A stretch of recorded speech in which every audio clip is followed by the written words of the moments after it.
y vi volar por en medio del cielo a otro ángel que tenía el Evangelio eterno para predicarlo a los moradores de la tierra, a toda nación, tribu, lengua y pueblo.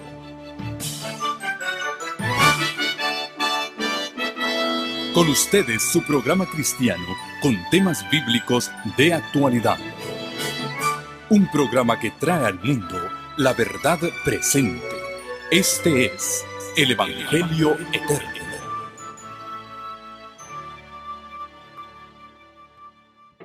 Un feliz santo sábado para cada uno de ustedes. Qué bueno es estar juntos en las primeras horas del día del Señor y compartir este momento tan especial de estudio de la palabra de nuestro Dios. Iniciamos nuestra serie que lleva por título Conociendo el tiempo. Conociendo el tiempo, que ya es hora de despertarnos del sueño, Romanos capítulo 13. Y para conocer el tiempo, Jesús nos dejó un mapa de las cosas que habrían de suceder justo antes de que Él regresara a esta tierra. Si volvemos nuevamente a San Mateo, el capítulo 24, recuerden que también este sermón profético de Cristo está registrado por el evangelista Marcos, en Marcos 13, y también por Lucas, en el capítulo 21. En Mateo 24, estudiamos esta mañana las señales primeras, y solo lo leo a manera de repaso. Estando Jesús sentado en el monte de los olivos, Mateo 24, 3. Estando él sentado en el monte de los olivos, los discípulos se le acercaron aparte diciendo: Dinos, ¿cuándo serán estas cosas? ¿Y qué señal habrá de tu venida y del fin del mundo? Respondiendo Jesús les dijo: Mirad que nadie os engañe, porque vendrán muchos en mi nombre, diciendo yo soy el Cristo, y a muchos engañarán. Y oiréis de guerras y rumores de guerras. Mirad que no os turbéis, porque es necesario que todo esto acontezca, pero aún no es el fin. Porque se levantará nación contra nación y reino contra reino. Y habrá pestes y hambres y terremotos en diferentes lugares. Y todo esto será principio de dolores. Hasta allí llegamos esta mañana, estudiamos este pasaje y el cumplimiento en nuestros días, a pesar de que estas señales son más generales y siempre ha habido engaño en el mundo religioso, ha habido guerras, rumores de guerras, ha habido hambres, pestes, desastres, terremotos en diferentes lugares. Lo que lo hace señal de la venida de Cristo no es en sí que ocurran esos eventos, porque siempre ha habido esos eventos. Lo que aprendimos hoy es lo que dice el versículo 8, ¿verdad? Todo esto será principio de dolores. Y la palabra que usa el apóstol Mateo al escribirlo, o que usó Jesús más bien, porque son sus palabras, fue dolores de parto. Dolores de parto.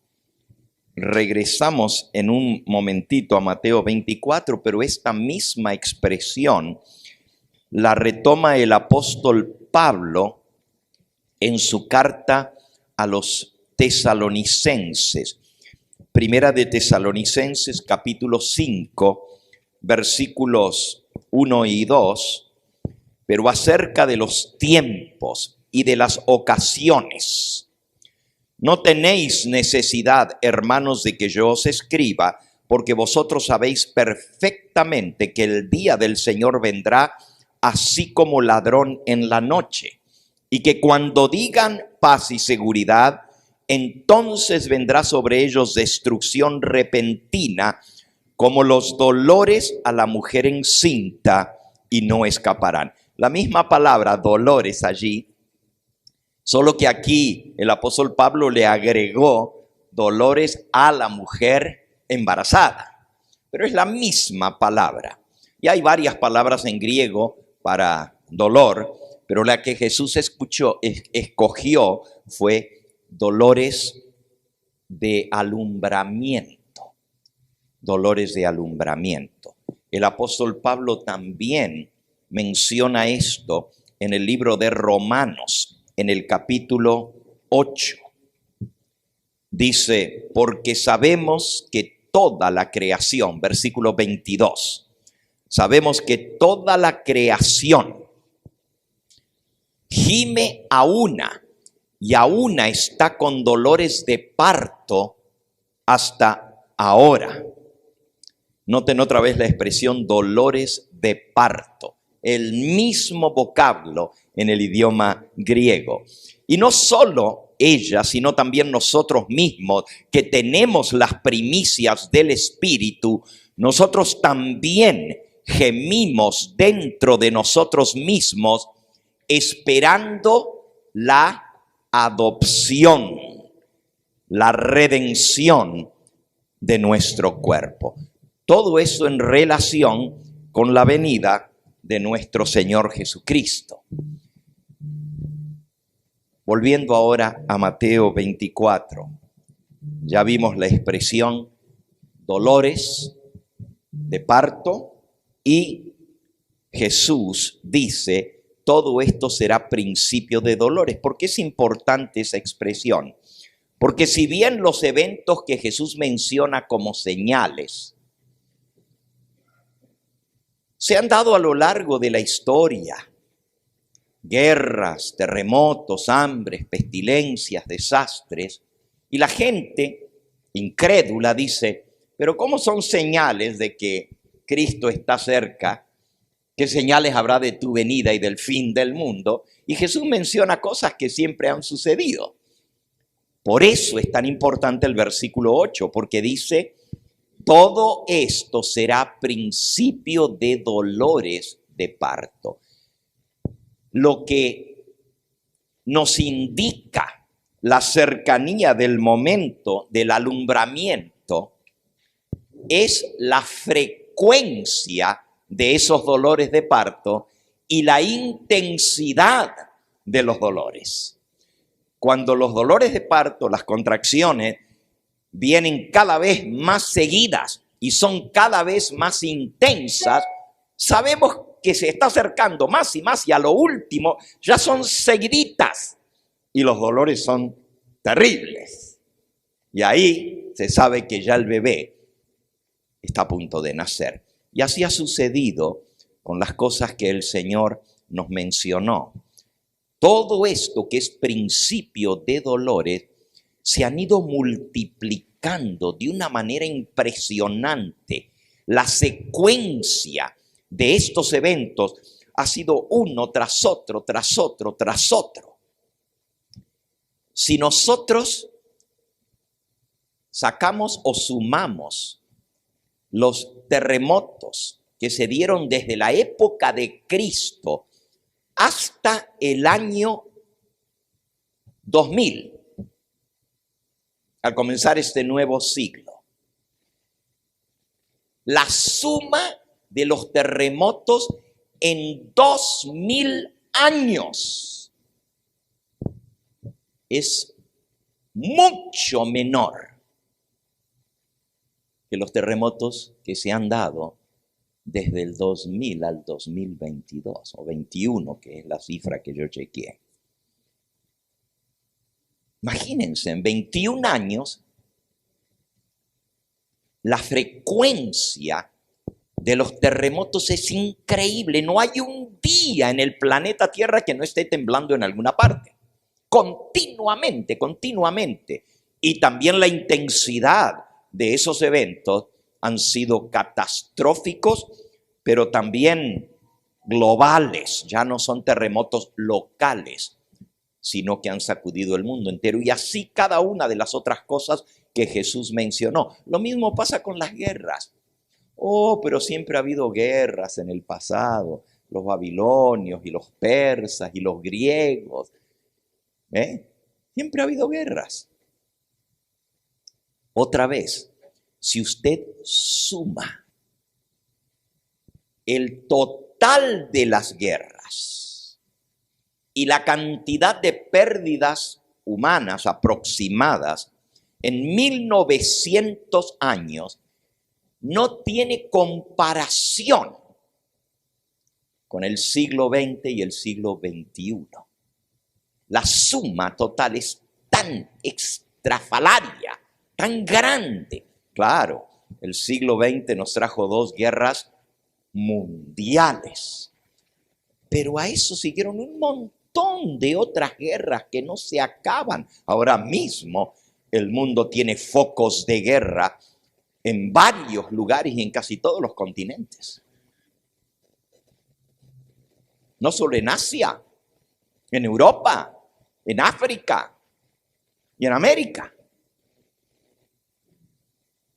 Creo que el único lugar donde no están en guerra en este momento es en Oceanía, las islas del Pacífico. Pero continuamente se han multiplicado una guerra tras otra, y es que termina una y uno dice, bueno, ya se acabó por fin lo de Irak, ya se acabó lo de Afganistán, otra vez. ¿Y cómo ha sido azotada la nación o el continente europeo, verdad? Sumamente afectado por las guerras y ahora otra vez. Y claro, esta guerra no se ha terminado. Quiera Dios que se resuelva de alguna manera, pero tiene posibilidades de escalar a un conflicto global. No voy a entrar a explicar la guerra entre Rusia y Ucrania, pero porque estamos muy lejos no nos afecta, ¿verdad? Si se viene algo más. Lo mismo pasa con los conflictos bélicos en el cercano oriente. Israel, la nación de Israel, que no tiene más que unos 70 años de existencia, que apareció en el mapa, porque fue fundada en 1948, se han librado en esos 70 años más de 60 conflictos, es decir, casi uno por año en promedio, en Israel. Israel es como la ovejita en medio de una jauría de lobos. Todos los países árabes la rodean. Y no hay paz. Nunca se acaba. Cuando uno va a Israel, no solo lo ve, pero lo palpa. Lo palpa.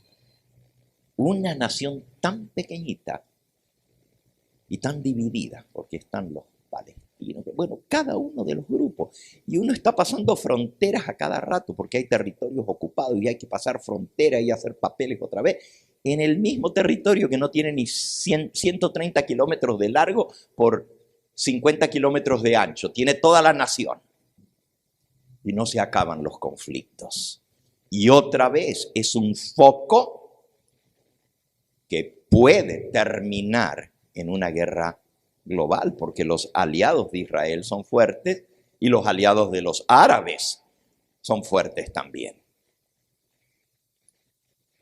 Y la guerra de Corea del Norte y Corea del Sur es un conflicto a punto de reventar.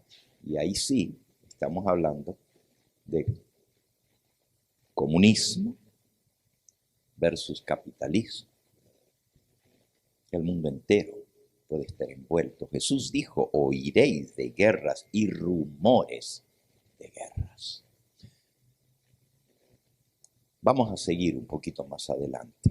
Y aquí el tema de hoy Es un tema muy interesante porque la mayoría del mundo cristiano, y me refiero ahora a todas las denominaciones cristianas, en su mayoría, han aceptado la idea o la enseñanza o la base teológica de que la iglesia del Señor, la iglesia gentil, porque antes era el pueblo de Israel, ¿verdad? Pero terminó el pueblo de los judíos en el año 34, según la profecía de Daniel 9, y se abrió la puerta para el mundo gentil. El mundo cristiano ha sido enseñado que la iglesia cristiana no va a tener que pasar por la tribulación final.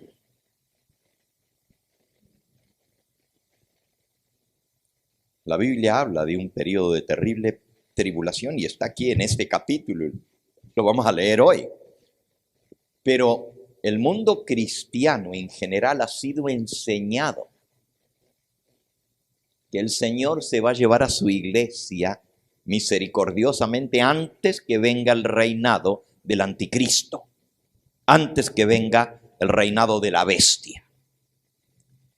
Y por lo tanto, todo el libro de Apocalipsis es interesante, pero no indispensable. Por eso la mayoría del mundo evangélico no estudia el libro de Apocalipsis.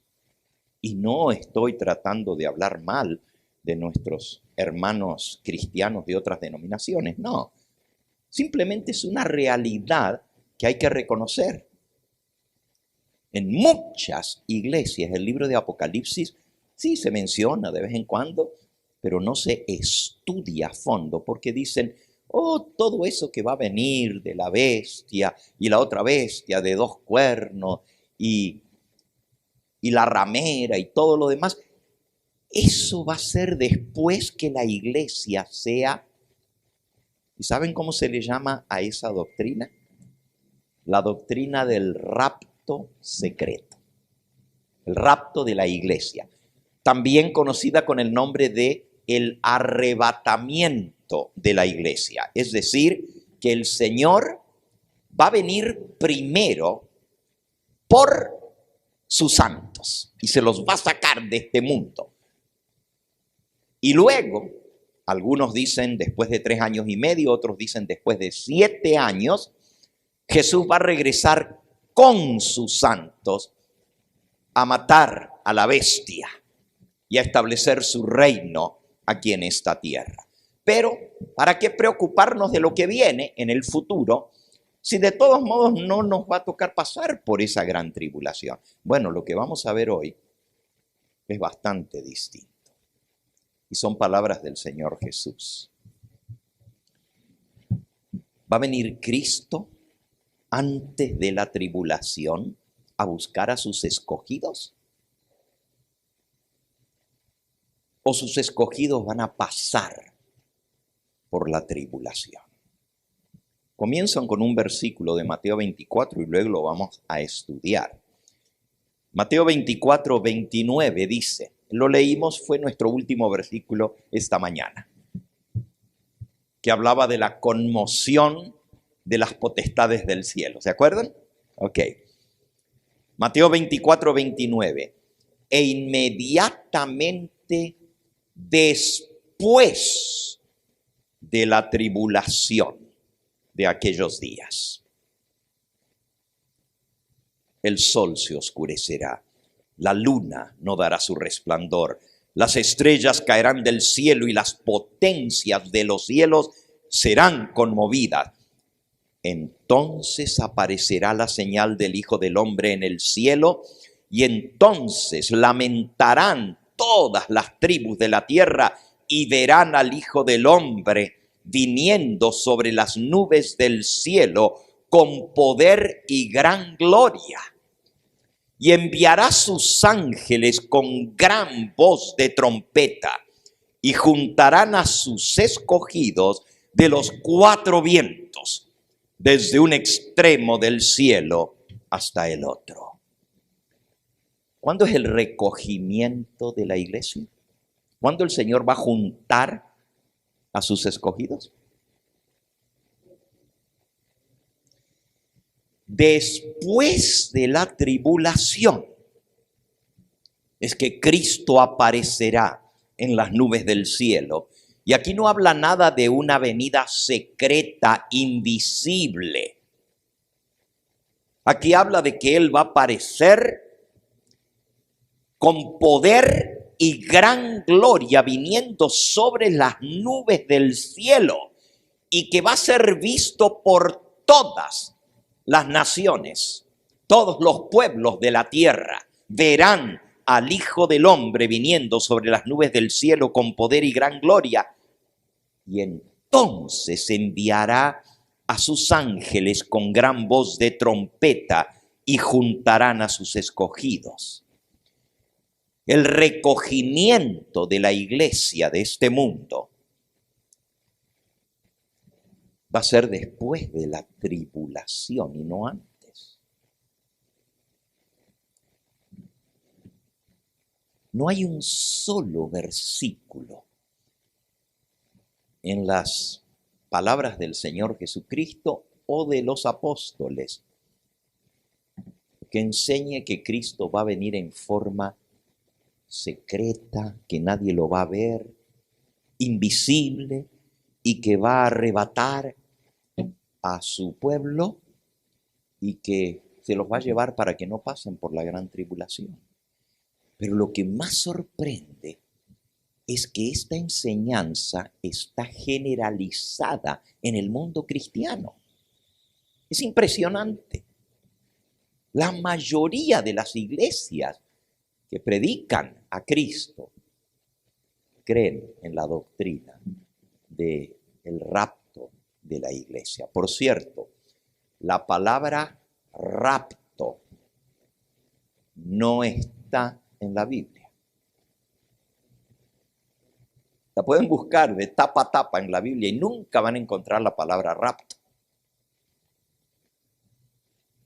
Sí aparece el arrebatamiento y dice que los santos seremos arrebatados. Vamos a leer ese pasaje, porque aquí dice que cuando Jesús venga con poder y gloria, enviará a sus ángeles con gran voz de trompeta y juntarán a sus escogidos de todas partes de la tierra, desde un extremo hasta el otro.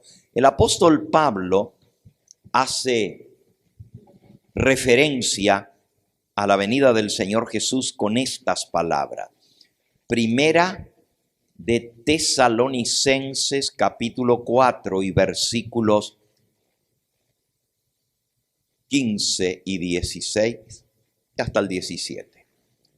Por lo cual os decimos esto en palabra del Señor, que nosotros, los que vivimos, que habremos quedado hasta la venida del Señor, no precederemos a los que durmieron. Preceder quiere decir adelantarse. En la versión Reina Valera antigua dice, no seremos delanteros a los que durmieron. ¿Quiénes son los que durmieron? Los muertos.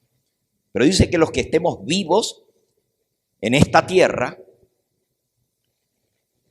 no vamos a ver al Señor antes que los muertos, ni los muertos antes que los vivos.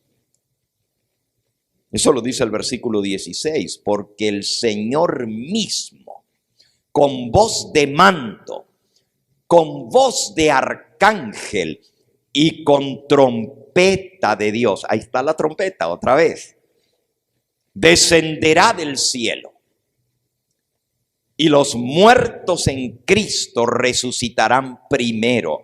Y luego nosotros los que vivimos, los que hayamos quedado, seremos arrebatados, y ahí está la palabra arrebatar, seremos arrebatados juntamente con ellos en las nubes para recibir al Señor en el aire, y así estaremos siempre con el Señor. Sí, aquí está, y yo creo en el arrebatamiento de la iglesia, pero no en el rapto de la iglesia, ni en la venida invisible de Cristo, donde viene a raptar a su iglesia. Esta doctrina se inicia, yo no voy a contar la historia de la doctrina, que es sumamente interesante, porque por 1900 años de historia del cristianismo jamás apareció esa enseñanza. Nunca, en 1900 años, ni la iglesia primitiva, ni la iglesia de los primeros siglos, ni la iglesia de la Edad Media, ni los reformadores, ni los protestantes, ni los evangélicos, nunca habían escuchado de que la venida de Cristo iba a ser en dos etapas. La primera, en forma secreta, invisible, para raptar a su iglesia. Y la segunda, en forma visible, para matar a la bestia. Eso es una doctrina totalmente nueva y yo les puedo dar la historia de esto. No lo vamos a hacer en esta noche. Pero si ustedes la buscan, se van a sorprender de dónde viene. Pero aquí el apóstol Pablo nos dice que la venida del Señor Jesús no va a ser algo calladito, algo secreto, como dice la doctrina del rapto secreto. No va a ser algo secreto. Va a sonar la trompeta. Va a venir acompañado con millones de ángeles. Los ángeles van a distribuirse por todas partes de la tierra a recoger a los escogidos, tanto los que estemos vivos como los que resuciten. Va a haber una resurrección de todos los muertos en Cristo. Pero la venida va a ser gloriosa, como ya leímos, con majestad y gran gloria vendrá, acompañado de millones de ángeles. Es decir, va a ser una venida audible, sonará la trompeta, va a ser visible. La Biblia dice, lo verán todas las naciones de la tierra. Es más, el versículo anterior al que leímos allí en Mateo 24, que era el versículo 29, dice el versículo 27, porque como el relámpago que sale desde el oriente y se muestra hasta el occidente, así será la venida del Hijo del Hombre. El relámpago se ve en todas partes del cielo y así será la venida del Hijo del Hombre. La trompeta está mencionada también en Primera de Corintios capítulo 15. Primera de Corintios 15. Versículo 51 dice, aquí os digo un misterio. ¿A cuánto les gustan los misterios? Los misterios de la Biblia no son misterios que nadie sabe. Nosotros decimos, eso es un misterio, nadie sabe. Los misterios de la Biblia son cosas que Dios revela. El Dios de los cielos es que revela los misterios. Le dijo Dios a Daniel y Daniel se lo dijo al rey Nabucodonosor. El que revela los misterios. He aquí os digo un misterio, dice el apóstol Pablo. No todos dormiremos, pero todos seremos transformados. En un momento, en un abrir y cerrar de ojos, a la final trompeta. Otra vez la trompeta. y los muertos serán resucitados incorruptibles, y nosotros, los vivos, seremos transformados. Porque es necesario que esto corruptible se vista de incorrupción y esto mortal se vista de inmortalidad. Y cuando esto corruptible se haya vestido de incorrupción y esto mortal se haya vestido de inmortalidad, entonces se cumplirá la palabra que está escrita: sorbida es la muerte en victoria. ¿Dónde está, oh muerte, tu aguijón? ¿Dónde, oh sepulcro, tu victoria? La muerte será vencida en la venida del Señor Jesús, y al sonar la trompeta, los muertos en Cristo resucitarán incorruptibles, con un cuerpo eterno, con un cuerpo inmortal, que no se envejece, que no se enferma, que perdurará para siempre. Y los vivos seremos transformados, dice, esto corruptible se vestirá de incorrupción. Eso es lo que enseña la palabra de Dios sobre la venida del Señor Jesús. No hay nada de misterioso ni de rapto, no hay nada de invisible en la venida del Señor Jesús. Al contrario, va a ser un evento global. El mundo entero será rodeado por millones de ángeles. ¿Y cuántos son los ángeles? La Biblia dice que son millones de millones. O sea, 1.000.000. Pero cuando usted está hablando de 1.000.000 de 1.000.000 y luego lo pone en plural, millones de millones, el cielo entero se va a iluminar con figuras gloriosas, luminosas, cuando los millones de ángeles acompañen a Jesús en su descenso a esta tierra. Pero según lo que leímos, esto va a ser después de la tribulación y no antes de la tribulación. Quizás les explico algo. La doctrina del rapto secreto, los que la enseñan utilizan un versículo también, o dos versículos ahí en Mateo 24. Y volvamos a nuestro texto que estamos estudiando. Mateo 24. Dice el versículo 42 y 43. Velad, pues, porque no sabéis a qué hora ha de venir vuestro Señor. Pero sabed esto, que si el padre de familia supiese a qué hora el ladrón habría de venir, velaría y no dejaría minar su casa o robar su casa. Por tanto, también vosotros estad preparados, porque el Hijo del Hombre vendrá a la hora que no pensáis. Aquí está la expresión del ladrón.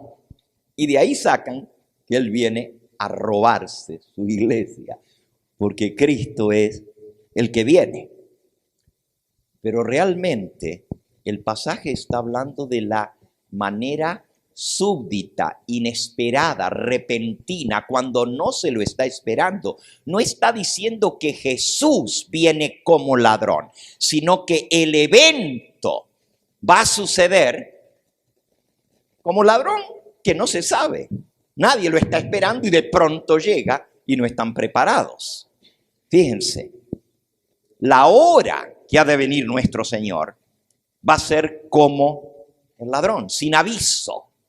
Sin aviso. A eso se refiere lo del ladrón. Hay otro versículo, y está en Tesalonicenses también, y miren a qué se refiere. Ahí lo hace más claro todavía. Capítulo 5 y versículo 1 y 2. Pero acerca de los tiempos y de las ocasiones no tenéis necesidad, hermanos, de que yo os escriba, porque vosotros sabéis perfectamente que el día del Señor vendrá así como ladrón en la noche. No dice que Jesús va a venir como ladrón. La hora, el día del Señor vendrá así como ladrón en la noche. Que cuando digan, versículo 3, paz y seguridad, entonces vendrá sobre ellos destrucción repentina, como los dolores a la mujer encinta, y no escaparán. Lo de ladrón se refiere a la forma repentina, a la forma inesperada de la venida del Señor Jesús. Pero no para todos va a ser inesperada. Porque si leen el versículo que sigue, el 4, dice: mas vosotros, hermanos, no estáis en tinieblas para que aquel día os sorprenda como ladrón. Así que los que conocemos al Señor, no nos va a sorprender. La manera sorpresiva va a ser para los que no lo están esperando. Y siempre la expresión como ladrón no se refiere a Cristo que viene como ladrón, sino a la fecha, a la hora, al día de su venida, a lo repentino, a lo súbdito, a lo inesperado de su venida para el resto del mundo. Pero el pueblo que le espera no lo va a tomar por sorpresa. Y por eso Jesús usó la expresión: estad preparados, pues, velad, para que aquel día no os sorprenda como ladrón. Y por eso nos dejó las señales. De ahí viene la idea de como ladrón en la noche. Pero si ustedes ven, no está hablando de que Jesús va a venir a robar o a raptar nada. Y eso es todo lo que hay sobre el tema del ladrón en la noche. Hay un segundo versículo que usa el mundo cristiano para expresar que la venida del Señor va a ser un rapto. Vamos de vuelta a Mateo 24. Dice el versículo 40. Entonces estarán dos en el campo. El uno será tomado y el otro será dejado. Dos mujeres estarán moliendo en un molino. La una será tomada y la otra será dejada. Velad pues, porque no sabéis a qué hora ha de venir vuestro Señor. De aquí se saca la idea de que cuando el Señor Jesús venga, van a estar dos en el campo. Uno desapareció, se lo llevó el Señor. Y el otro va a ser dejado. Dos mujeres estarán moliendo juntas en un molino. Una será tomada y la otra dejada. Y sobre esto se basa la idea de que la iglesia va a ser arrebatada, los justos, los que estén preparados, los fieles, el Señor se los va a llevar y los demás van a quedar aquí en esta tierra. En verdad, la doctrina del rapto secreto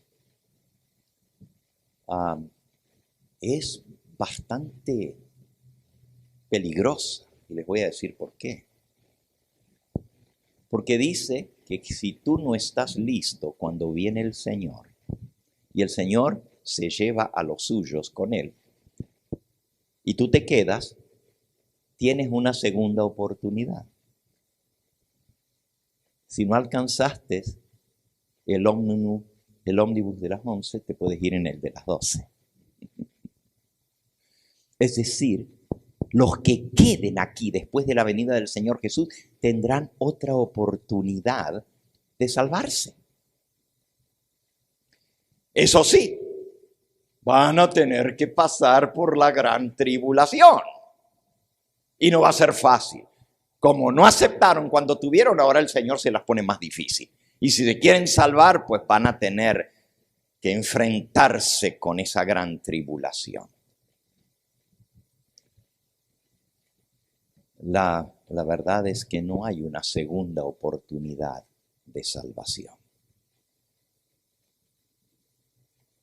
La que tenemos es en esta vida y para todos es igual.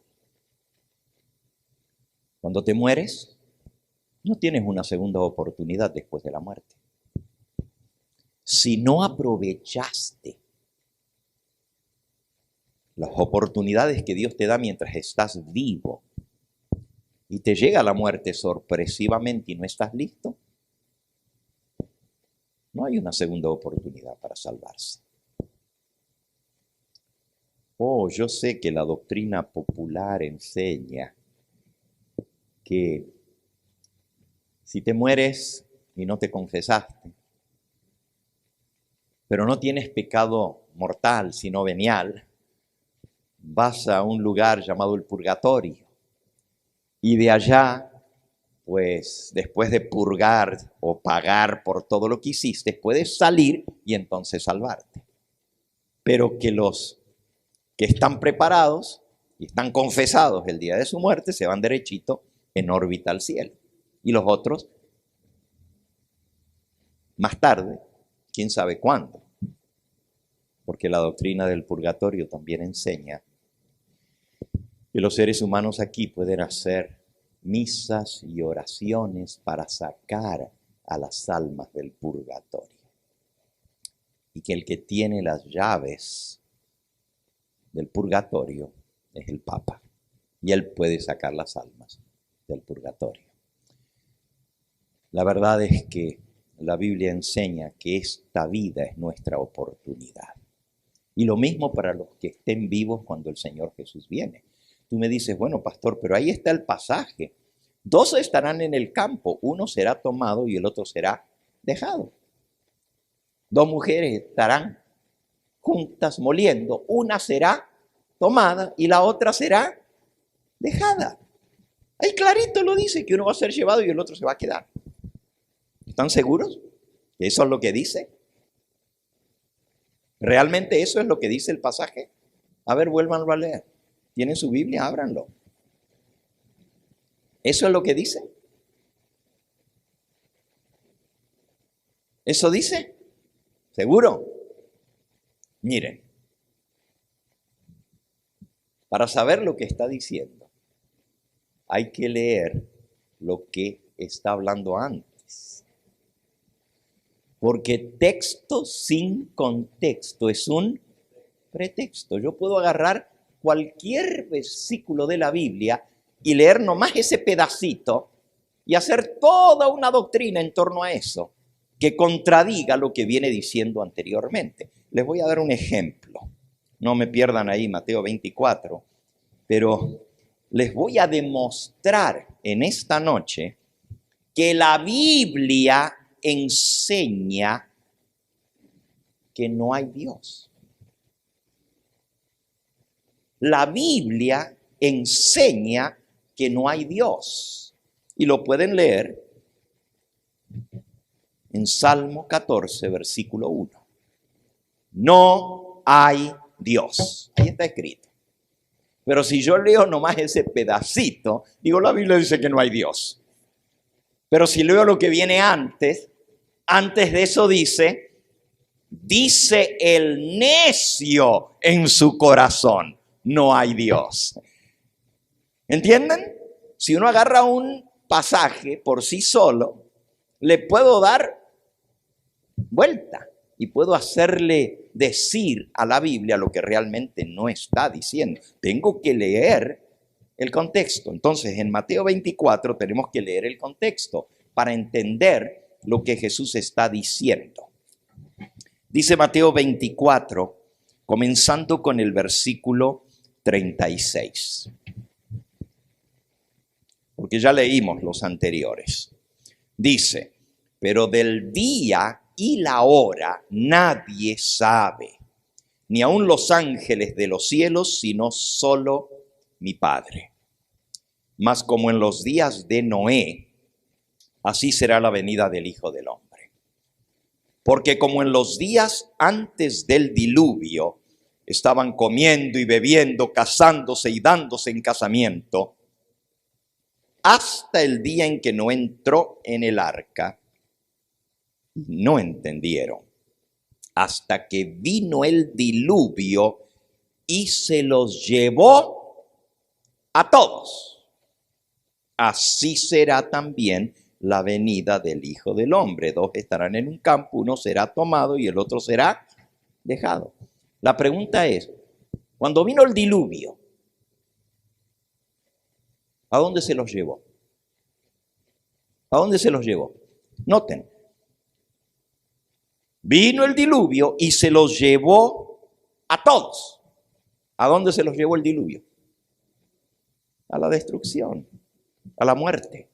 Y así será cuando Cristo venga. ¿Quiénes se salvaron en el diluvio? Noé y su familia. Esos fueron los que quedaron. Todos los demás se los llevó el diluvio. Jesús está hablando de destrucción, que cuando Él venga, los que no estén preparados y los va a tomar sorpresivamente, van a ser destruidos, como en el diluvio. Busquemos el texto paralelo en el Evangelio de Lucas. Lucas capítulo 17.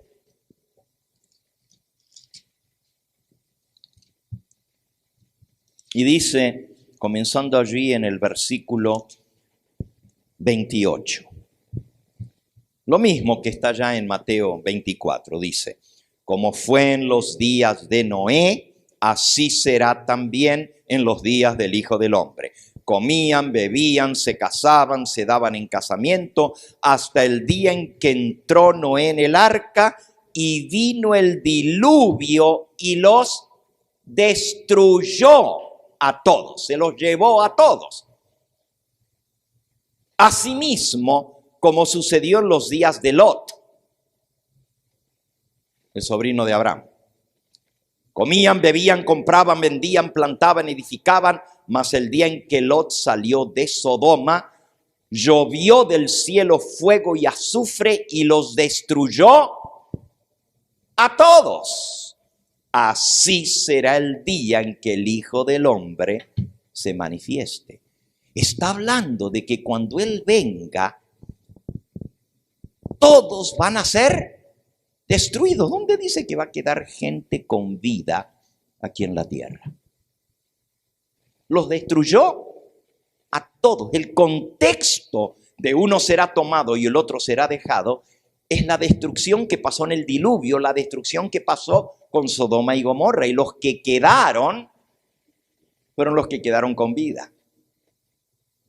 Pero los que leen el pasaje así solito y lo aplican al rato, dice, uno va a ser tomado y el otro va a ser dejado. El tomado es el que se va a salvar, se va a ir con el Señor. Y el otro, dejado, pues vas dejado con vida aquí, va a tener una segunda oportunidad para salvarte. Todo eso es invento. Eso no está en el texto. ¿Ok? Vean qué interesante. Después de hablar de Noé y del diluvio y de hablar de Lot y de la destrucción de Sodoma, que está hablando de destrucción en forma repentina, entonces viene el pasaje. Dice el versículo 34, ahí mismo, en Lucas 17. Os digo que en aquella noche estarán dos en una cama. El uno será tomado y el otro será dejado. Dos mujeres estarán moliendo juntas, la una será tomada y la otra será dejada. Dos estarán en el campo, el uno será tomado y el otro dejado. Y respondiendo, los que estaban escuchando a Jesús hablar, le dijeron, ¿dónde, Señor? Vean la pregunta. Cristo dice, dos están en una cama. Uno es tomado y el otro es dejado. Dos están en el campo. Uno es tomado y el otro es dejado. Y ahora viene la pregunta. ¿Dónde, Señor? ¿Dónde qué? ¿Qué están preguntando? ¿Qué quieren saber? ¿Dónde serán dejados?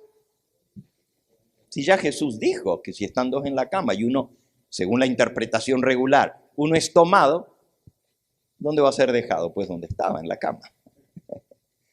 Entonces la pregunta no es ¿dónde serán dejados?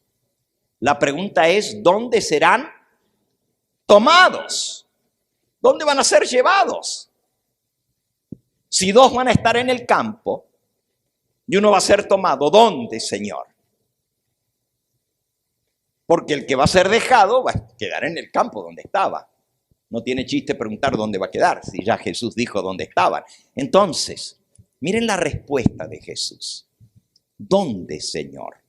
Y Él les dijo, donde estuviere el cuerpo, allí se juntarán también las águilas, las aves de rapiña. En griego, aetoi, los buitres, los que comen carroña.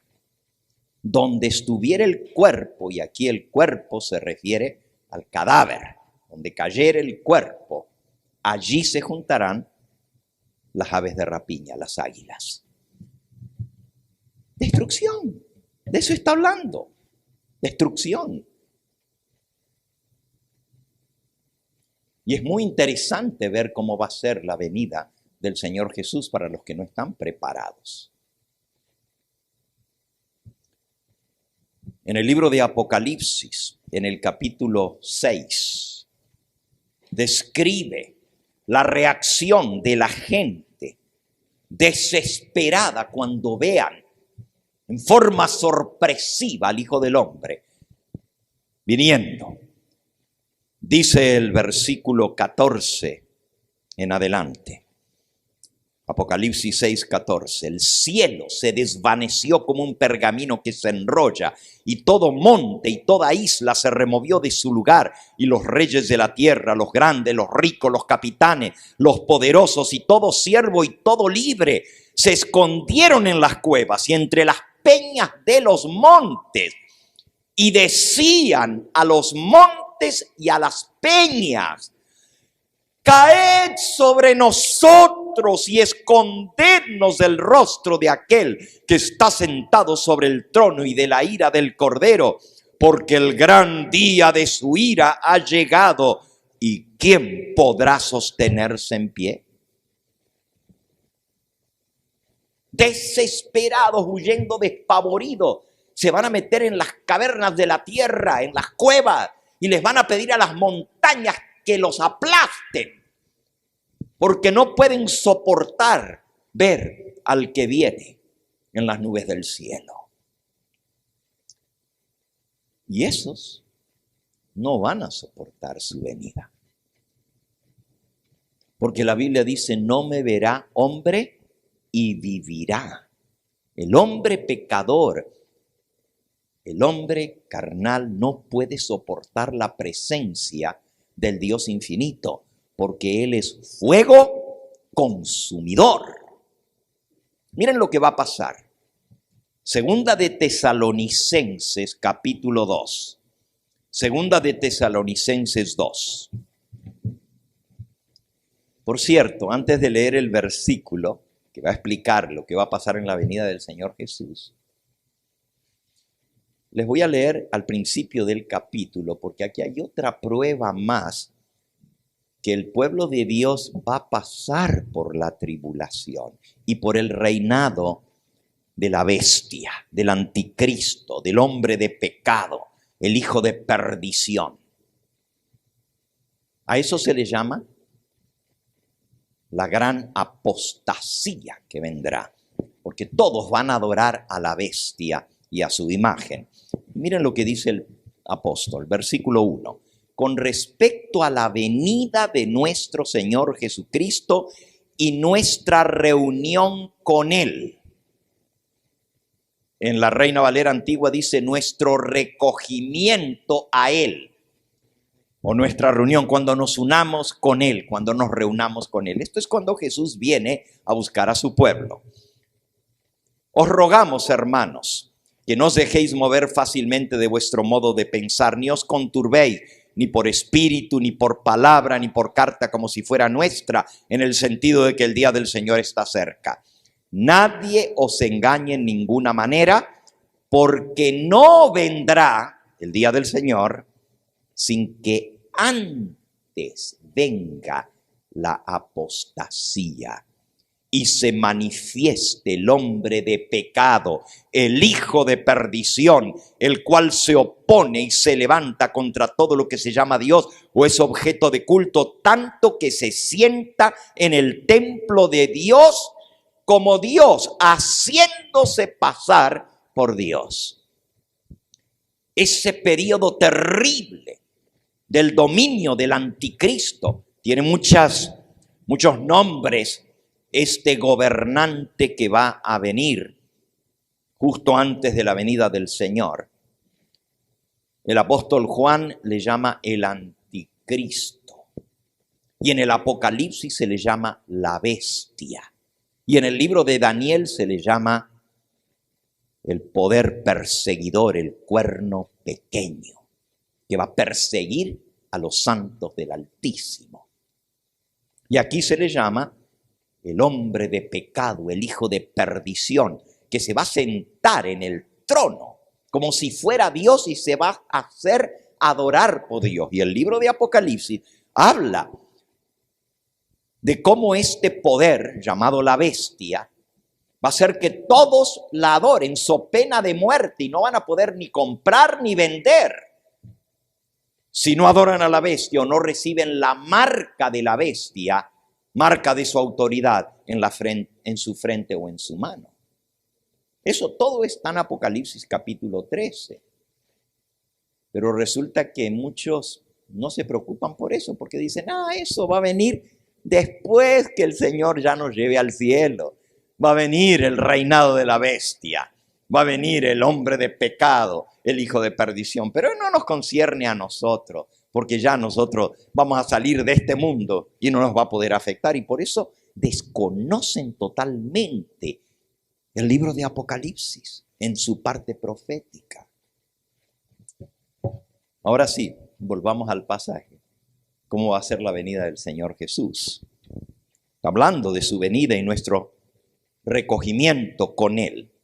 Y dice que primero, antes que Jesús aparezca, va a venir el hombre de pecado, que se va a hacer adorar como si fuera Dios.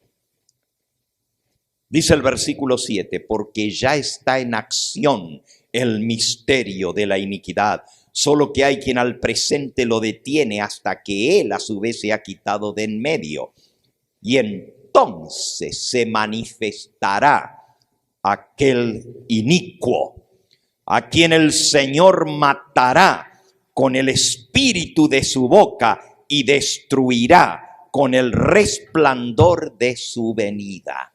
En la venida del Señor Jesús, no solo el inicuo, el hombre de pecado, el hijo de perdición, pero todos los que hacen iniquidad, los que adoran a la bestia y a su imagen, dice aquí, el Señor matará con el espíritu de su boca y destruirá con el resplandor de su venida. El resplandor de la venida del Señor Jesús, su gloria, su majestad, no podrá ser soportada por ojos mortales, pecadores. Serán fulminados por su presencia. Donde les tome la venida del Señor, allí caerán fulminados. ¿Dónde dice la Biblia que va a quedar gente viva aquí después de la venida del Señor y que van a tener una segunda oportunidad y que entonces recién va a venir la bestia? Si todo esto es después del reinado del hombre de pecado, y el hombre de pecado será destruido por la venida del Señor Jesús. Por lo tanto, tiene que aparecer antes de su venida para que la venida lo destruya. ¿Y qué hacen con esto? los que creen eso, dicen, es que son dos venidas. Y dividen la venida de Cristo, la primera por su iglesia y la segunda con su iglesia que desciende del cielo a matar a la bestia. Cosa que no está enseñada en la palabra de Dios. ¿Ok? Ahora, hemos visto que los impíos van a ser destruidos. Los justos vamos a ser transformados y los muertos justos van a ser resucitados y todos seremos arrebatados en las nubes a recibir al Señor en el aire. Y así nos iremos con el Señor. Les hago una pregunta. Si todos, y no lo estoy diciendo yo, lo leímos, vino el diluvio y los destruyó, ¿a cuántos? A todos. Si todos van a ser destruidos en la venida del Señor Jesús y todos los redimidos, los justos, vamos a ser arrebatados para irnos con el Señor, ¿cuántos seres humanos vivos quedarán en esta tierra después de la venida del Señor Jesús? ¿Cuántos? 0. No va a haber vida en este planeta después de la venida del Señor Jesús. Y vamos a leerlo. La Biblia tiene mucho que hablar sobre esto. Vamos al libro de Jeremías. Jeremías en el capítulo 25.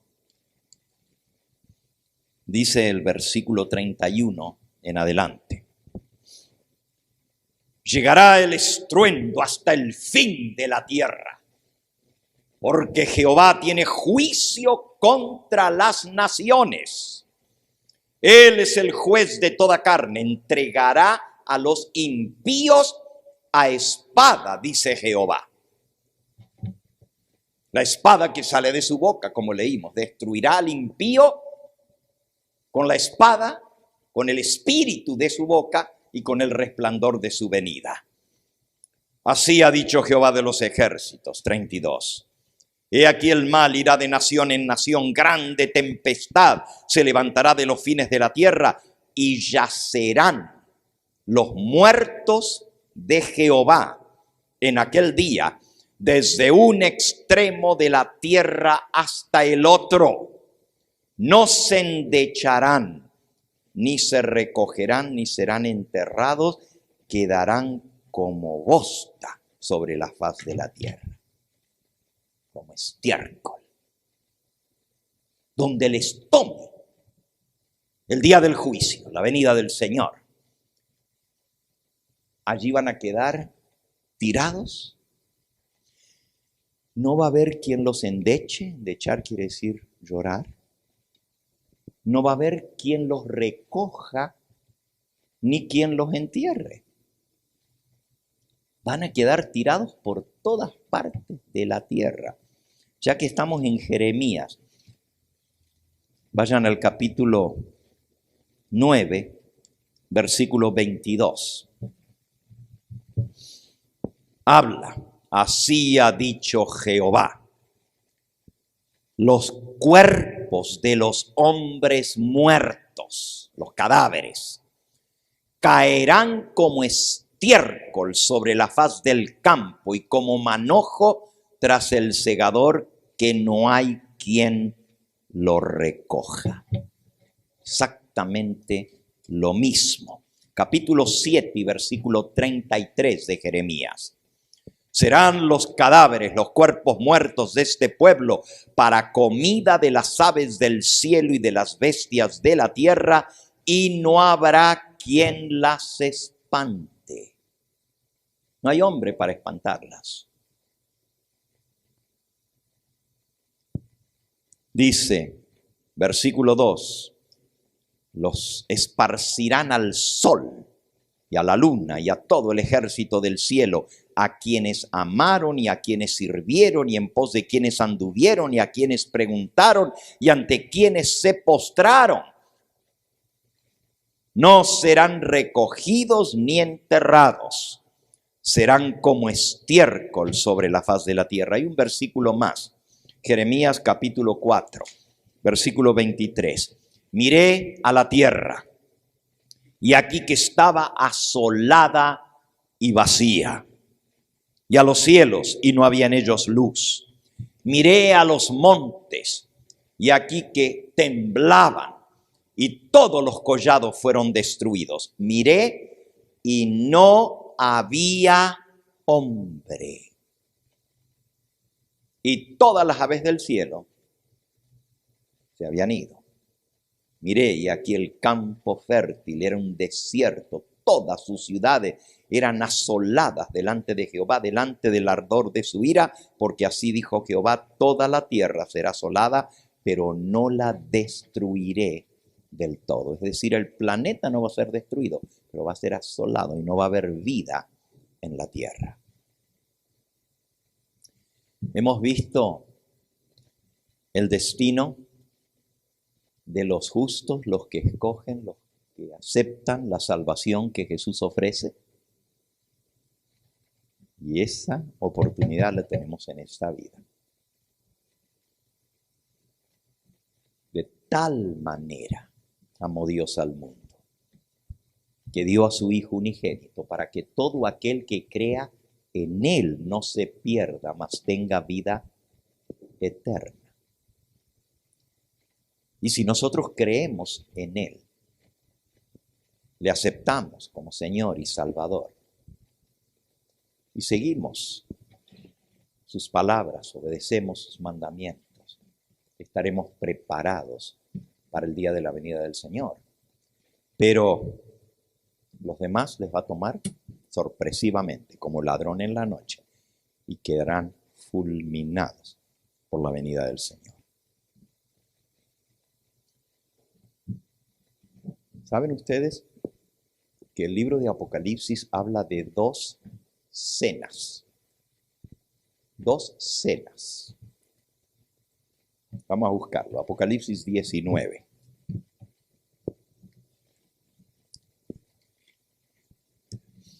Y cada uno de los que estamos aquí, y cada habitante del planeta Tierra, que esté vivo, cuando aparezca el Señor Jesús, va a estar, o le va a tocar estar, o en una cena o en la otra. Todos, sin excepción. En una cena o en la otra. La primera cena está descrita en los versículos 7, 8 y 9. Gocémonos, alegrémonos, démosle gloria, porque han llegado las bodas del Cordero y su esposa se ha preparado. La esposa del Cordero, la iglesia. A ella se le ha concedido que se vista de lino fino, limpio y resplandeciente, porque el lino fino es las acciones justas de los santos. Y el ángel me dijo, versículo 9, escribe: bienaventurados los que son llamados a la cena de las bodas del Cordero. Y me dijo, estas palabras son verdaderas, estas son palabras verdaderas de Dios. Bienaventurados los que son llamados a la cena de bodas del Cordero. Esa es una de las dos cenas.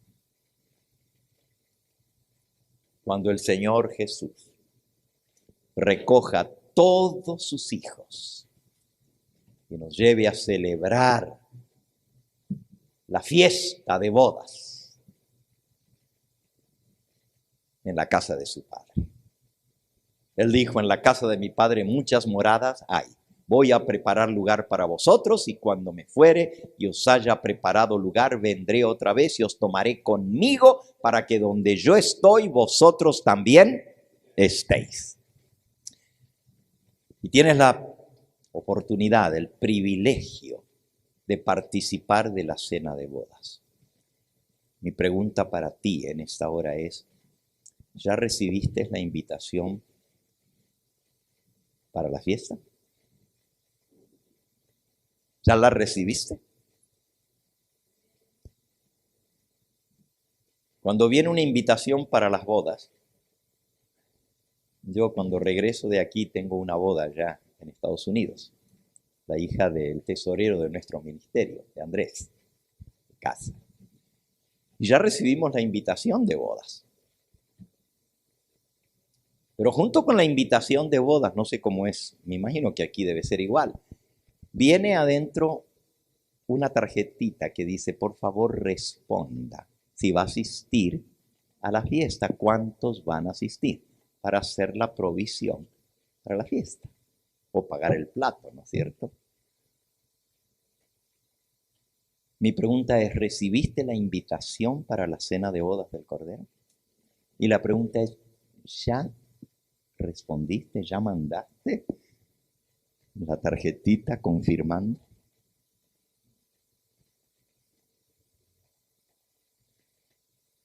Podemos sonreírnos por la ilustración, pero es algo muy serio.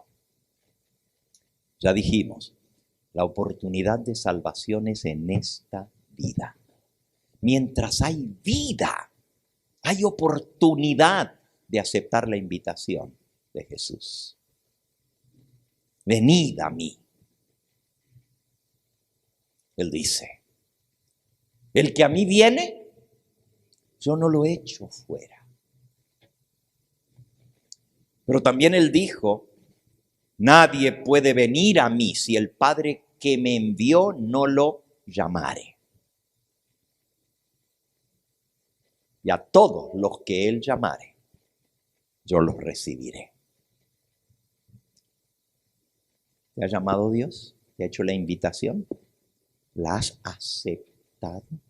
Porque tú puedes decir, oh, ya yo sé de la salvación, ya sé de Cristo, ya sé que Él murió por nuestros pecados, pero no alcanza con saber. Tienes que recibirlo y aceptarlo. Dice San Juan capítulo 1 y versículo 12. Juan 1:12. El 11 dice, a los suyos vino y los suyos no lo recibieron.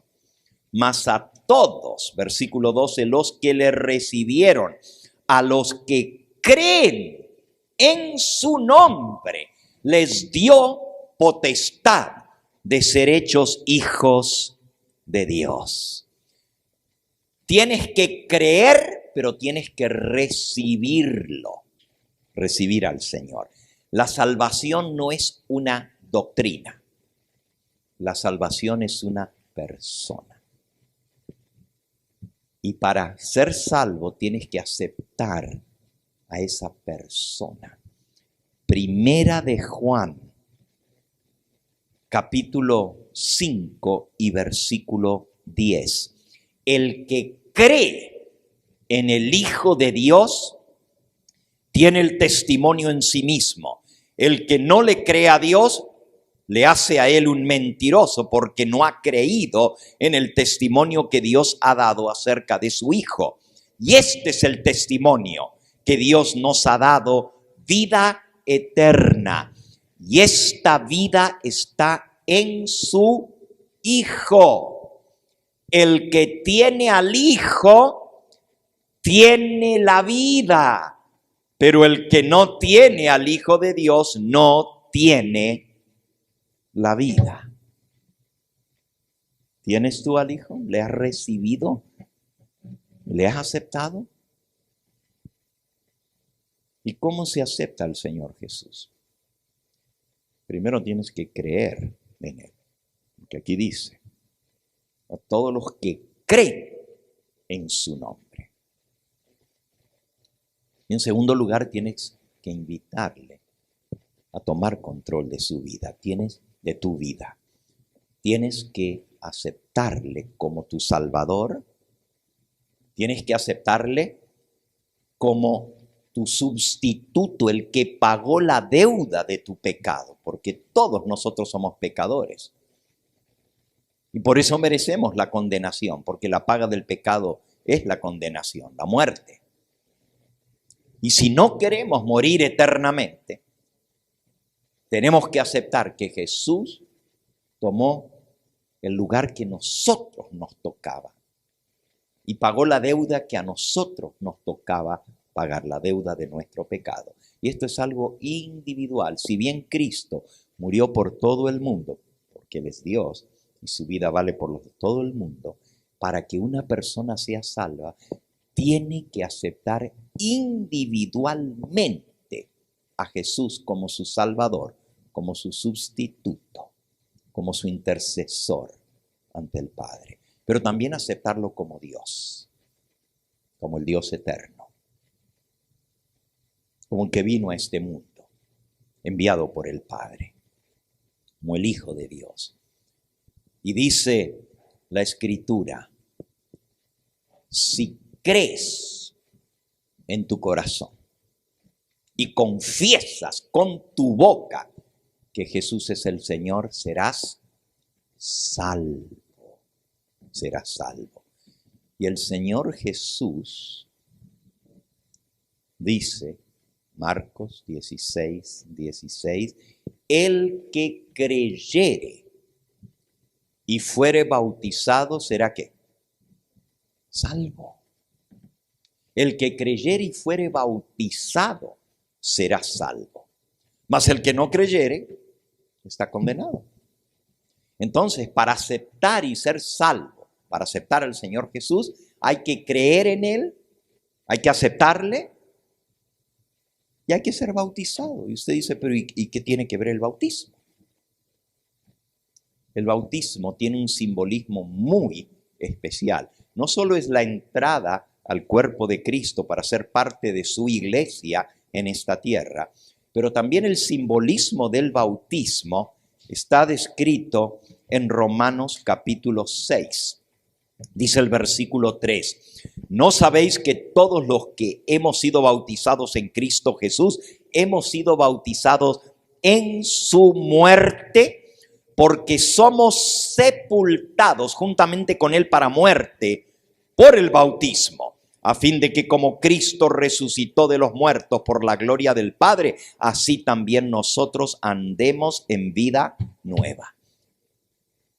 Los que son bautizados en Cristo Jesús, somos bautizados en su muerte. Somos sepultados con Él para muerte por el bautismo, para que como Cristo resucitó de los muertos, nosotros resucitemos a una nueva vida. Es decir, cuando una persona es bautizada, yo me imagino que todos ustedes o habrán sido bautizados o habrán visto un bautismo. No todos. Claro, lo que pasa es que hay miles y miles que nos están viendo a través de los medios de comunicación y no todos han visto un bautismo. Según la Biblia, es como Cristo fue bautizado, fue al río Jordán y fue sumergido debajo del agua. Y dice que cuando subió del agua, el Espíritu Santo descendió sobre él y se escuchó una voz del cielo que decía, este es mi Hijo amado en quien tengo complacencia. Jesús nos dio el ejemplo en el bautismo. Él descendió al río, fue sumergido y la palabra bautizo en griego. En español decimos bautismo. Por lo menos en la Biblia está escrito bautismo, pero hay muchas personas que le llaman bautizo.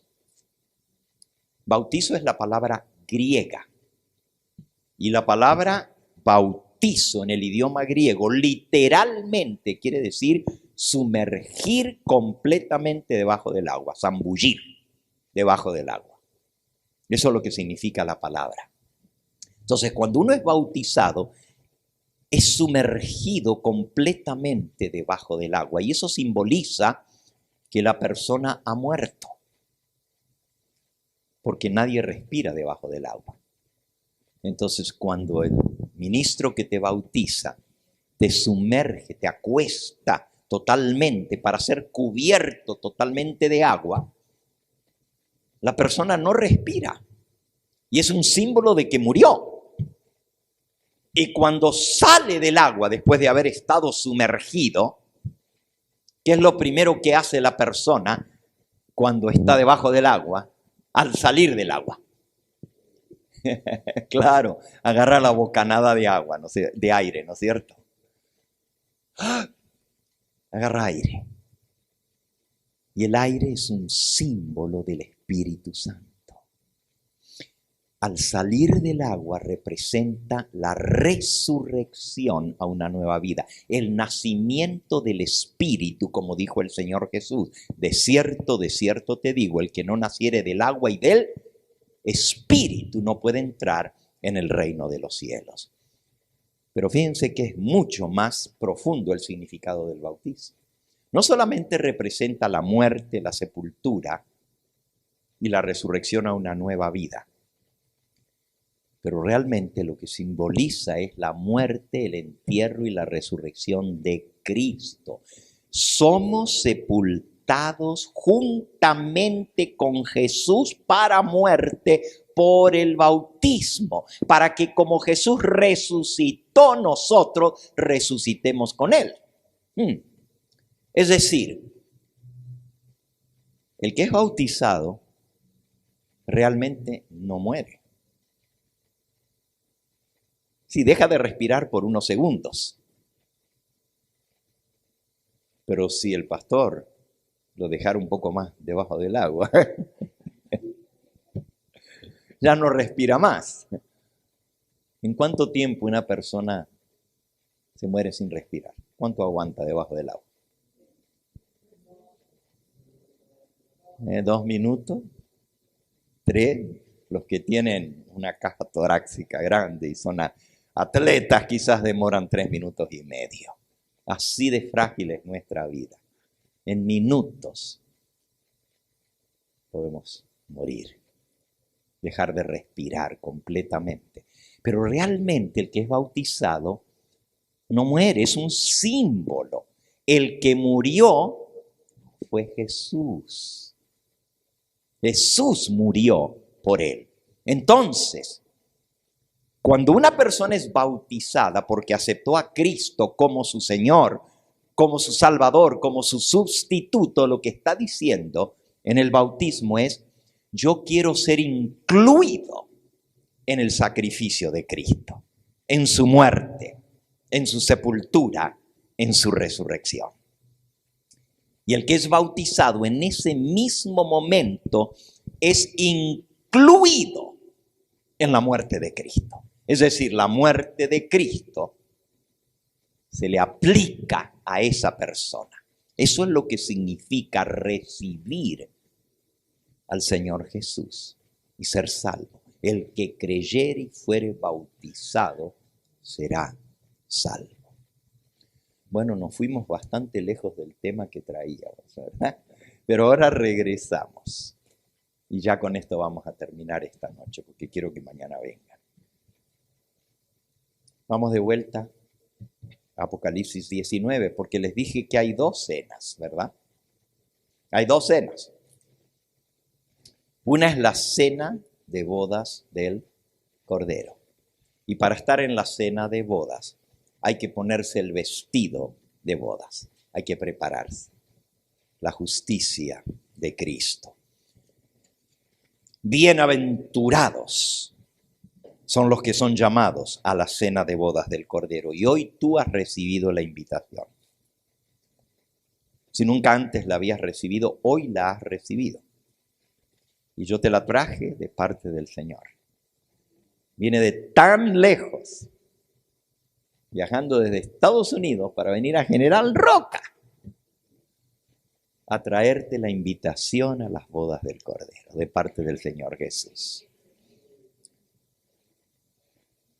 Pero tú tienes que aceptarla, tú tienes que recibirla y contestar al Señor.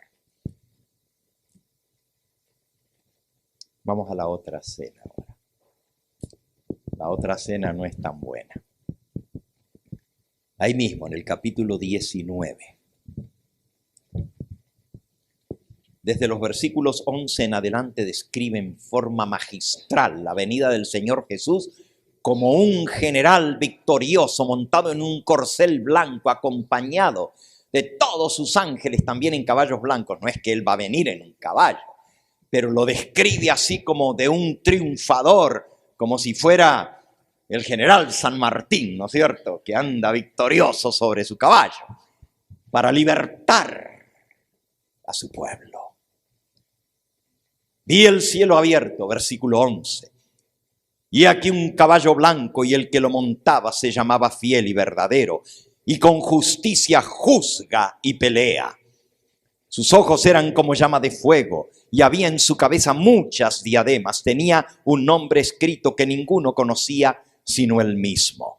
Estaba teñido de una ropa, vestido de una ropa teñida en sangre, y su nombre es el Verbo de Dios.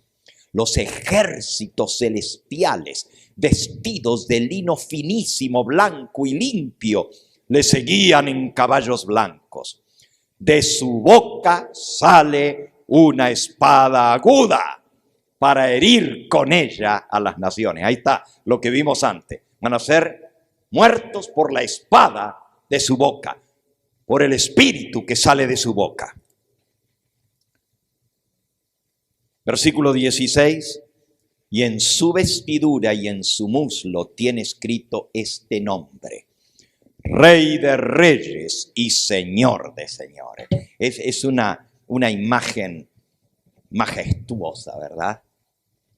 Graciela, que le gusta pintar, debiera pintar el corcel blanco y a Jesús teñido en sangre. Porque hasta los colores atraen en esa pintura, ¿verdad? Y los ejércitos celestiales en corceles blancos. Pero lo que sigue es lo que queremos leer. Y no está tan bueno. Vi a un ángel, versículo 17, que estaba en pie en el sol y clamó a gran voz diciendo a todas las aves que vuelan en medio del cielo: venid, congregaos a la gran cena de Dios. ¿Cómo se llama esta cena? La gran cena de Dios. La otra es la cena de bodas del Cordero, pero esta es la gran cena de Dios. ¿Pero a quién se invita a que vengan a la cena? Clamó a gran voz diciendo a todas las aves que vuelan en medio del cielo: venid y congregaos a la gran cena de Dios, para que comáis carnes de reyes, de capitanes, carnes de fuertes, carnes de caballos y de sus jinetes, carnes de todos, libres y esclavos, pequeños y grandes. En esa cena van a estar todos los que no aceptaron la invitación a la cena de bodas. Te guste o no, lo aceptes o no, lo creas o no, todos los que estamos aquí, los que me están escuchando, vamos a estar o en una cena o en la otra. ¿En cuál de las dos quieres estar? Si estás en la cena de bodas del Cordero, te vas a sentar a la mesa, en una mesa de plata de kilómetros y kilómetros de largo. Y el Señor Jesús va a estar a la cabecera y Él va a servir a los convidados, Él mismo. Pero si estás en la cena de Dios, no te vas a sentar a la mesa. Vas a hacer el menú de la cena. Porque los invitados son las aves del cielo, las bestias de la tierra. Se van a hartar, como ya leímos antes, de todos los cadáveres. Las aves de rapiña, las bestias de la tierra van a comer todos los que se rebelaron y fueron sordos al llamado de Dios al arrepentimiento. ¿Dónde va a estar tu hijo? ¿Dónde va a estar tu hija? Tu esposo, tu esposa. Tremendas cosas para pensar. Y esto que leímos, el ángel dijo, estas palabras son fieles y verdaderas. Como que hay un Dios en el cielo y como que tú estás presente aquí en esta hora, así de cierto es que esto viene y viene muy pronto. Y tenemos que hacer la decisión ahora. Quizás hoy es tu día de decisión. Tú puedes decir, bueno, yo ya acepté antes, amén. Gloria a Dios si lo hiciste. Pero si hoy oyes su voz, ¿qué dice? No endurezcas tu corazón, porque si dejas pasar la fuerza del llamado del Espíritu Santo hablando a tu corazón, puede ser que no tengas otra oportunidad. Hoy es el día aceptable, hoy es la hora de salvación. Y yo te invito a que hoy aceptes al Señor Jesucristo.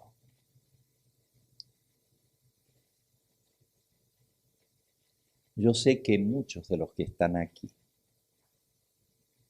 ya tomaron ese paso de aceptar al Señor Jesús, ser bautizados. Es más, veo los rostros de ustedes y reconozco los rostros de los que me ha tocado bautizar en viajes anteriores. Bendito sea el nombre del Señor. Pero quizás hay alguno aquí a quien Dios está llamando ahora para tomar esa decisión. Y yo quiero terminar en esta hora orando por aquellos que aún no han tomado esta decisión, la más importante que un ser humano pueda tomar en toda su vida. La razón de su existencia, por la cual vinimos a este mundo, es para tener la oportunidad de ser salvos eternamente. Y hoy Dios te la ofrece a ti, con tan solo recibir la invitación que Él te hace a venir al Señor Jesús. Quizás hay alguno que aún no ha tomado ese paso. Yo quiero orar por esa persona para que pueda no solo aceptar a Cristo, pero tomar el paso del bautismo y unirse a la esposa del Cordero. Porque a través del bautismo la Biblia dice, los que eran bautizados eran añadidos a la iglesia para ser salvos. Los que habían de ser salvos eran añadidos a la iglesia, al cuerpo de Cristo. ¿Hay alguien aquí que aún no ha tomado el paso del bautismo? ¿A quien Dios está llamando? Y en su corazón siente que Dios lo trajo con esta oportunidad. ¿Quisieras levantar tu mano en el lugar donde estás? Amén, amén. Alabado sea el nombre del Señor Jesús. Una madre y su hija que han tomado la decisión de sellar su salvación con Cristo a través del bautismo. Quizás hay alguien más a quien Dios lo trajo. Quizás viniste de visita, pero Dios te trajo para tomar esta decisión. Quiero invitarte a que no te resistas al amor de Cristo. Él quiere salvarte. ¿Hay alguien más que aún no ha tomado el paso del bautismo? Yo quiero orar por ti en esta hora al terminar. Levanta tu mano allí en el lugar donde estás para incluirte en esta oración, si aún no has tomado el paso del bautismo. Amén, amén.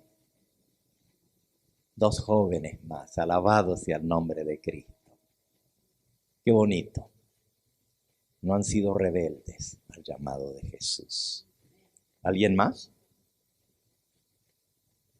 ¿No hay ningún varón? Quizás hay alguien aquí que ya aceptó al Señor Jesús y fue bautizado. Quizás en otra iglesia. Pero cuando lo bautizaron no le enseñaron a guardar todo lo que el Señor Jesús ha mandado. Como Él dijo, id, doctrinad a todas las naciones, bautizándolos en el nombre del Padre, del Hijo y del Espíritu Santo, enseñándoles que guarden todas las cosas que yo os he mandado. Y ahora estás aprendiendo cosas nuevas, incluso te pueden haber enseñado cosas que eran contrarias a la palabra de Dios. Y hoy estás conociendo y aprendiendo, quieres servir al Señor en todo. Y quiero orar por ti también. Hay alguien aquí que viene de otra iglesia, quizás ya fue bautizado, pero quiere decir, Pastor Gambetta, ore por mí, porque yo soy sincero y yo quiero seguir a Jesús, no doctrina ni mandamientos de hombres, quiero seguir su palabra, su voluntad, y sí me quiero salvar y quiero que mi familia se salve y quiero guiarlos por el buen camino. ¿Hay alguien más aquí? ¿Quisieras levantar tu mano? para que yo te incluya en esta oración? Alguien que quizás viene de otra iglesia o que ya fue bautizado. O puede ser que haya alguno que se bautizó aún en este mensaje, en la iglesia adventista. Pero por cosas de esta vida se ha enfriado, se ha apartado, está fuera del redil. Jesús te llama. Tú eres mío, yo te redimí. Tú eres mía, te compré con mi sangre, me perteneces. Y tú quieres decir, pastor, yo reconozco que necesito un nuevo comienzo con el Señor Jesús. Necesito poner mi vida en armonía con Él para sentirme realmente un hijo suyo, porque han sucedido cosas en mi vida que me han enfriado en mi relación con el Señor Jesús. ¿Hay alguien que tiene el valor de decir eso? El reino de los cielos es para los valientes y los fuertes lo arrebatan. Hay alguien fuerte, valiente, que dice, yo soy esa alma, pastor, yo quiero una nueva oportunidad. Amén. El Señor Jesús te bendiga. Alabado sea su nombre. ¿Alguien más? No te dé pena, no te dé vergüenza levantar tu mano. Cristo dijo, el que se avergüenza de mí delante de los hombres, yo me avergonzaré de él delante de mi Padre, que está en los cielos. Pero el que me confiesa delante de los hombres, yo confesaré su nombre delante de mi Padre y de los santos ángeles. ¿Hay alguien más que quiere confesar el nombre de Cristo en esta hora y decir, sí, Señor, yo sé que me estás llamando? Porque si tú estás aquí, en tu corazón, si Dios te está llamando, tú lo sabes, no puedes negarlo. Es más, hasta tu corazón está latiendo fuerte porque sabes que es Dios el que te está haciendo la invitación. ¿Hay alguno más que quiere ser incluido en esta oración? ¿Quieres levantar tu mano? Yo voy a orar por ti. Ahora pregunto a los que me están viendo a través de los medios de comunicación, a través de la pantalla. Saben que estamos transmitiendo en vivo, literalmente para el mundo entero. Tenemos una red de canales de televisión que están recibiendo esta señal y la están retransmitiendo.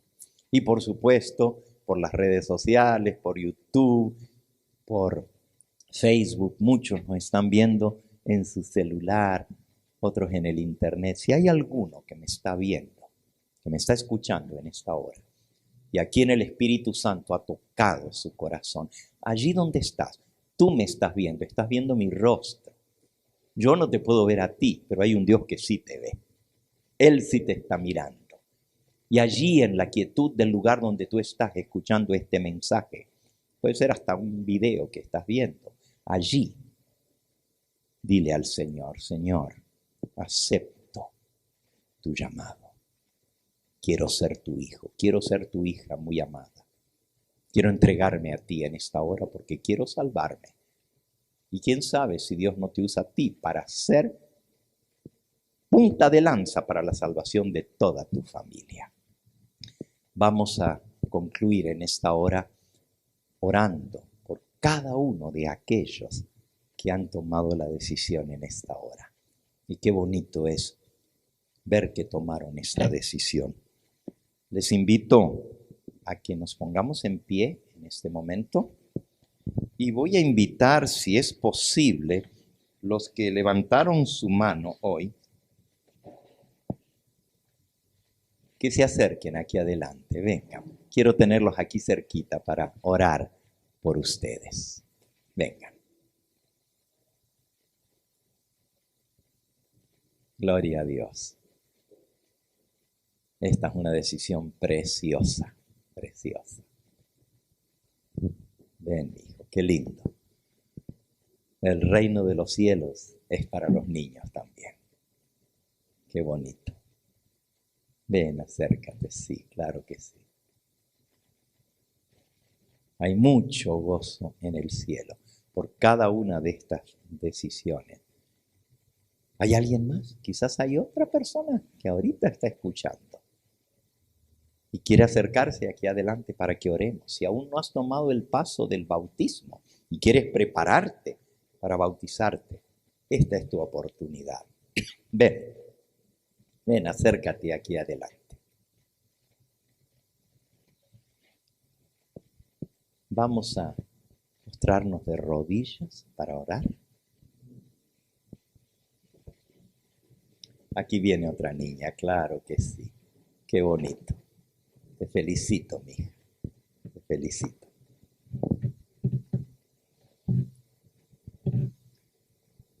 Amantísimo Padre y Dios nuestro, tú nos has hablado a través de tu palabra.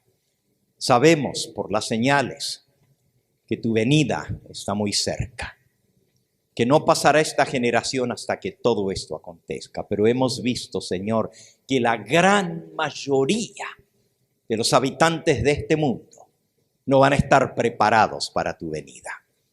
Van a ser fulminados por tu presencia. Y solo aquellos que te hayamos aceptado, hayamos creído en ti y hayamos hecho el pacto de salvación contigo, podremos irnos contigo para vivir eternamente. Padre Santo, te presento delante de ti estas 5 preciosas almas que están aquí al frente y otras muchas más que a través de los medios de comunicación, donde quiera que estén, han aceptado tu llamado y son sinceros en venir a ti. Te pido, Señor, que los selles para el día de la redención. Y aquellos que han de ser bautizados el día de mañana aquí, te pedimos que tú derrames tu Espíritu Santo copiosamente sobre ellos. A los demás que se están preparando, no los sueltes de tu mano, Señor. Que nada ni nadie los aparte de esta decisión que han tomado. Y si hay alguno aquí presente en esta noche que escuchó este mensaje, que quizás en su corazón dijo, yo debiera pasar, pero no lo voy a hacer. Señor, no dejes de interceder por esa alma, porque si está aquí es porque tú la trajiste. Que muy pronto también pueda responder a tu llamado. Sella cada decisión para vida eterna. Oramos en el nombre de Jesús. Amén. Amén. Este fue el Evangelio Eterno, su programa cristiano de actualidad bíblica, trayendo al mundo la verdad presente.